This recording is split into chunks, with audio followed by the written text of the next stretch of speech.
Alright guys, here's a little bit more of the body work I'm doing. Discontinued roof moldings. I'm shaving those with fiberglass.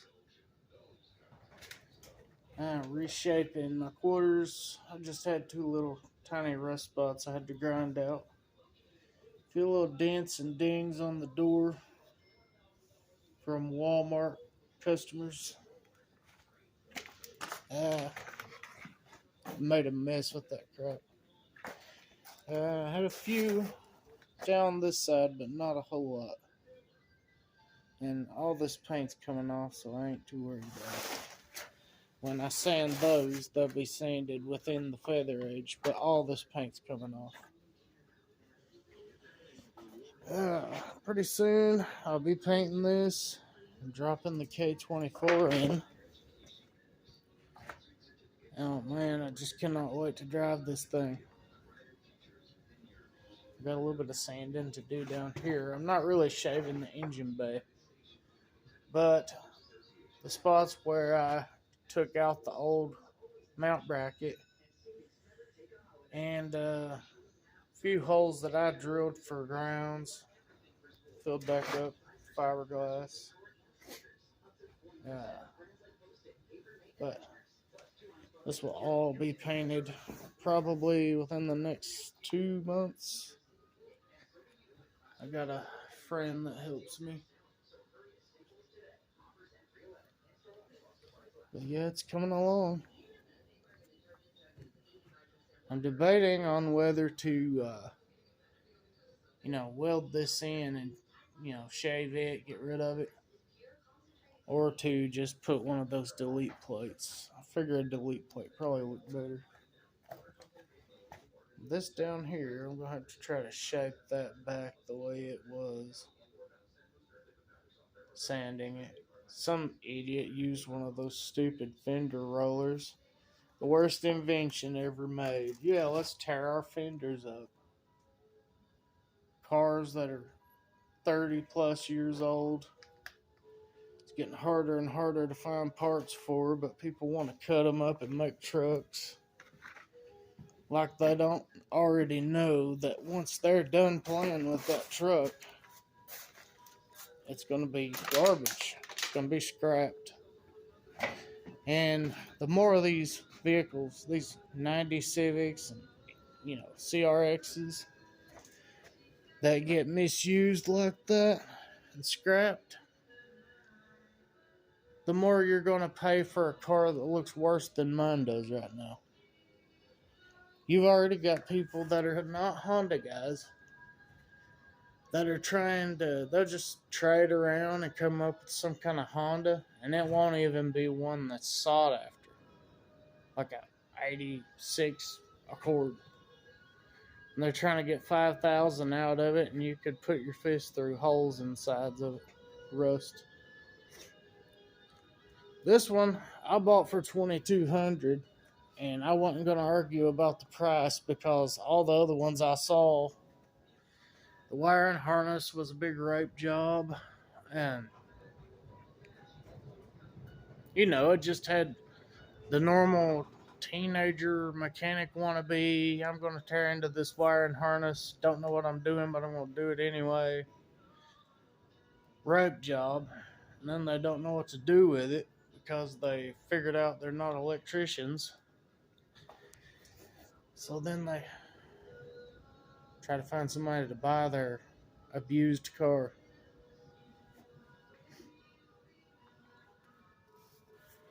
Now this one is my third EF hatch I've had. I've had a few 86s. I've swapped a few of these cars. And I actually went away from Honda for a while and started messing with Mazda. And I had a Protege 5, and I built a KLZE on independent throttle bodies. But then all the while I was doing that, I was seeing all this, I'd already swapped all the other, the EFs, CRXs, stuff like that. And I kept looking at the news on the K series, and I was like, I'm not doing it. I'm not getting into another build. And then, lo and behold, I couldn't stand it anymore.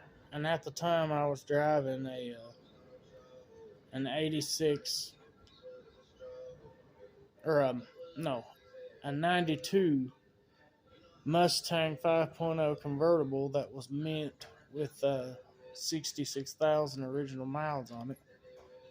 And I love that car. I still miss that car.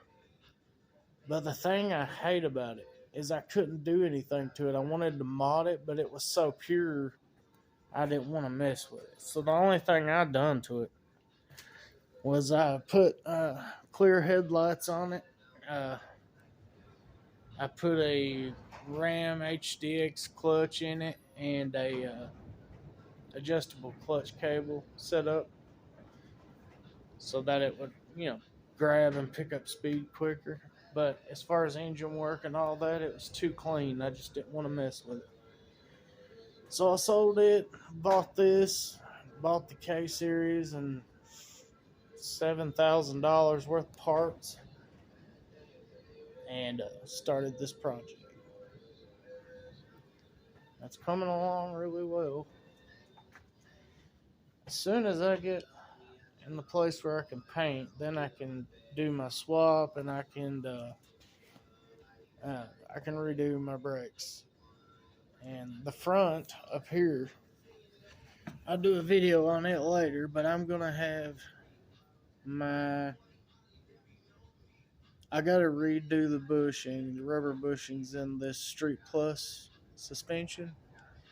But I'm going to put the Prothane rubber pieces in the top of this, the True Heart Street Pluses. But I'm going to get the Accord front spindles.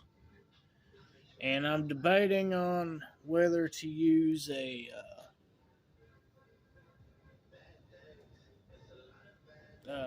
Porsche 986 caliper with Prelude rotors, or to use the Acura RL calipers.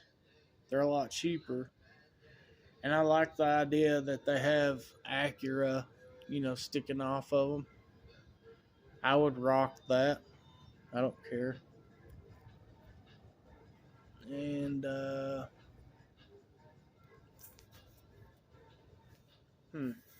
what else? Well, as for now, on the back, I have True Heart Street Plus. I have that all the way around.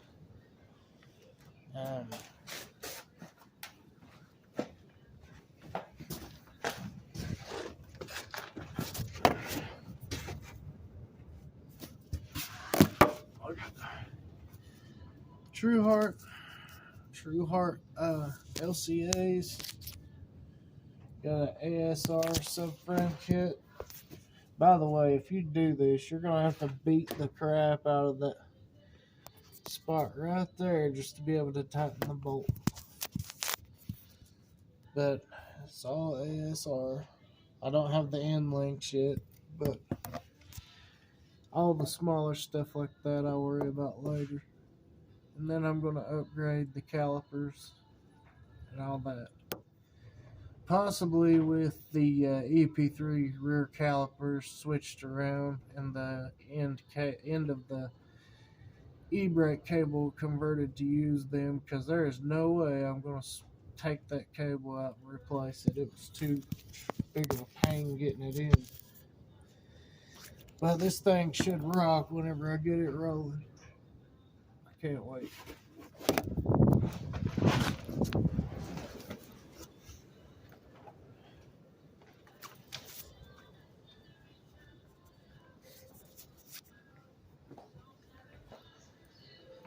Well,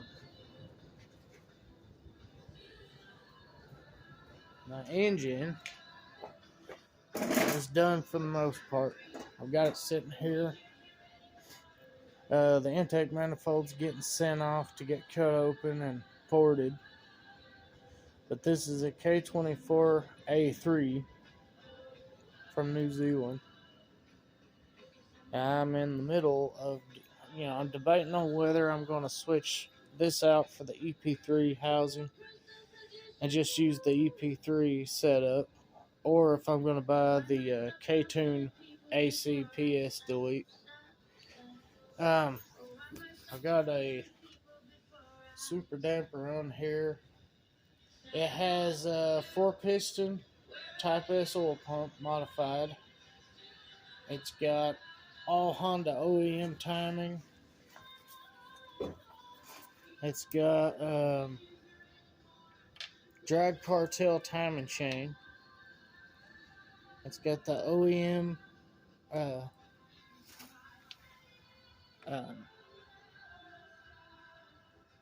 OEM chain tensioner with the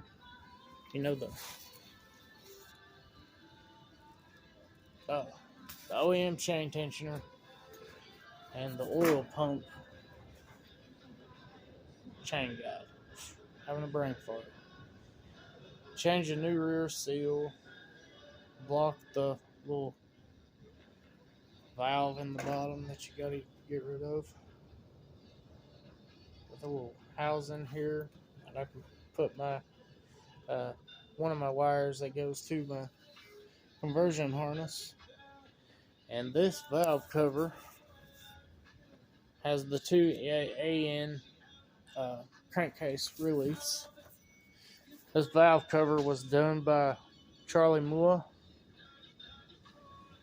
He does an awesome job. I mean, it looks nasty in here. Should cover this with a bag. This is a converted barn to a garage, commonly seen in Kentucky. So there's all kinds of dirt and crap. I guess it's rotten wood falling out of the ceiling.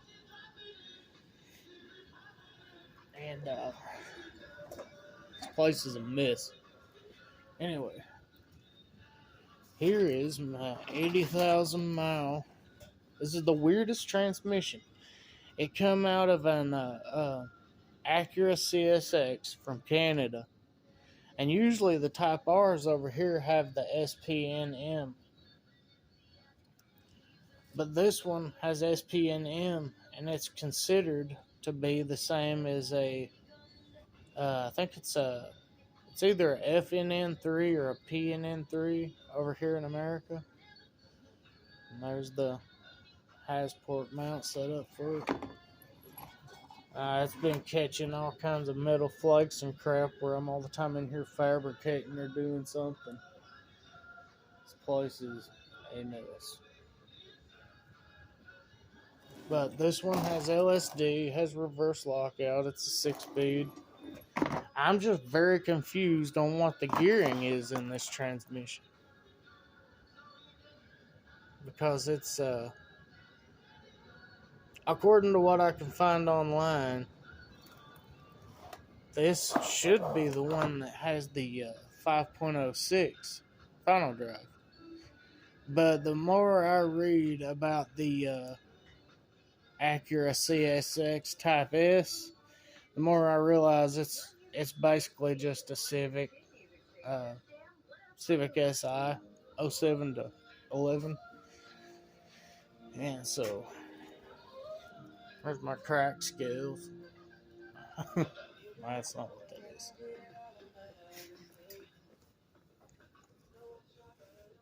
Anyway, I can't wait until I'm ready to paint this, because right now I'm doing all this body work, but this windshield's getting replaced, and the covering on, the molding around it is garbage. I'm gonna replace that. I gotta pull this windshield out because I had a leak in my floorboard, and up here where I'm shaving this, there was a little hole right in the rusted spot down inside there, which is why I had to remove those. So then I also found the spot here, and I don't know what it's doing underneath all this. And I can't stand to think that I'm leaving something like that. Plus, I wouldn't dare try to paint this car taping this up. because I know what happens. Water gets in between there. Then your new paint job starts bubbling up and popping off the steel. So I'm going to remove this windshield, do a little bit of body work down in here, get that ready. And then when I'm ready to paint, I will sand the whole thing down to metal. And I'm going to get a CRX front bumper, headlights. I'm going to get the innovative traction bar. But I have the CRX fenders, CRX bumper, CRX headlights.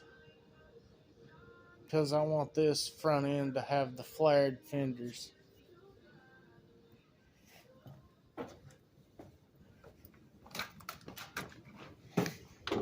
I know this is a long video that's kind of aimless. Like I said, these fenders are garbage because some idiot used the stupid fender roller on it. You see how it smashed it all up? It's the worst thing anybody could have invented. Somebody needs to track that dude down and smack him in the nuts. But anyway, for those of you that don't know, the difference between the CRX fender and the 90EF is this part here.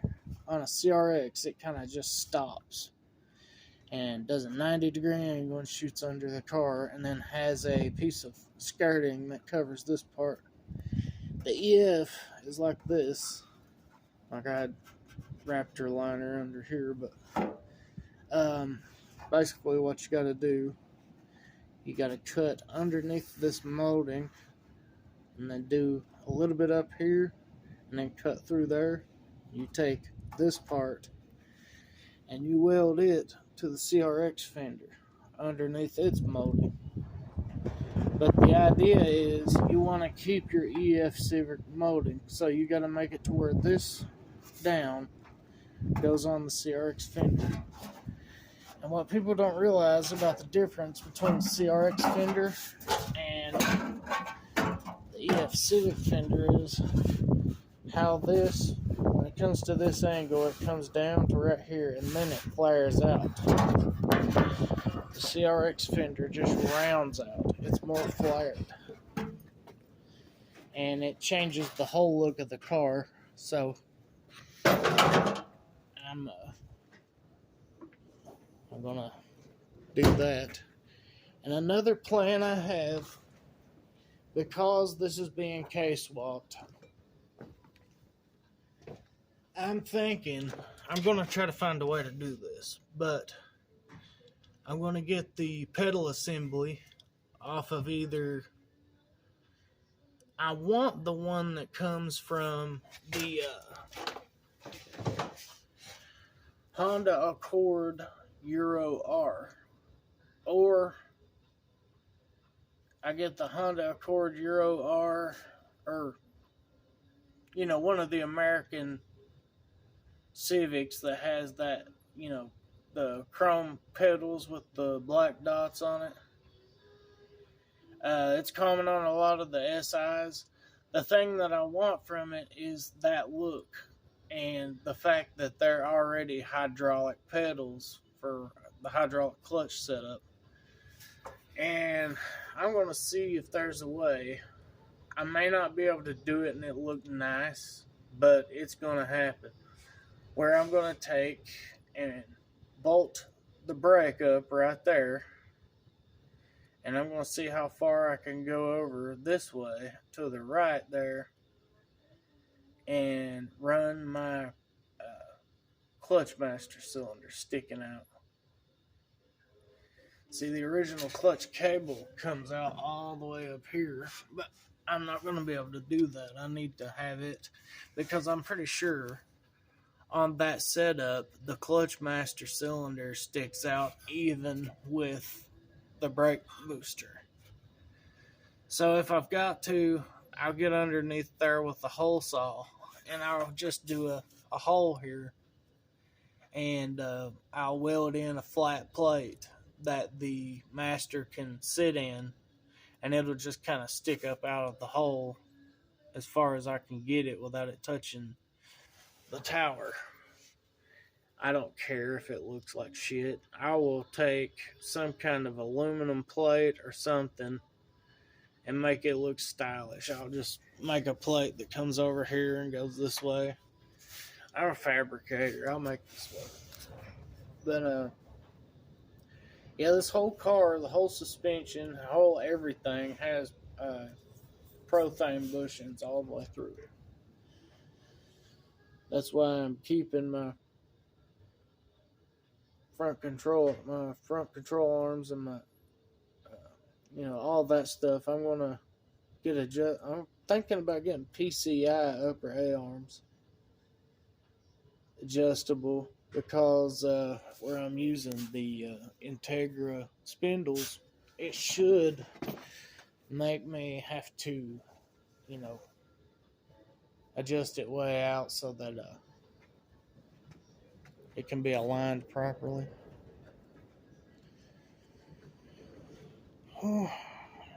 Yep, this is the project. Alright, guys. See you in the next video.